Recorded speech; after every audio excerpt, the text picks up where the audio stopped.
Welcome to Man Does Tech, where I solve the problems you didn't even know you had. You begin by verifying your Airtel account and KYC so nothing blocks activation. Gather photo ID and the phone's IMEI now. Once done, make sure your handset supports eSIM and is unlocked. Backup contacts and any SMS you need because switching can replace profiles. Next, open the Airtel app or prepare to visit a store.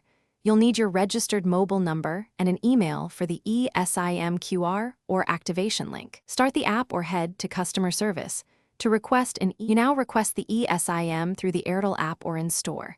If using the app, navigate to account then eSIM and submit the IMEI exactly as shown on your phone because mismatches block activation. If you go to a store, present photo ID and the original SIM. Staff will verify and issue a QR or voucher. Once you receive the QR code or activation link, note any time limits and read the brief instructions, since you'll scan it into your phone to install the carrier profile. You install the eSIM by going to Settings, selecting Cellular or Mobile Plans, and choosing Add eSIM. Then scan the QR and assign a label so you know which line is active. After installing, restart the device, enable the new plan, and set it as default for data or calls if needed.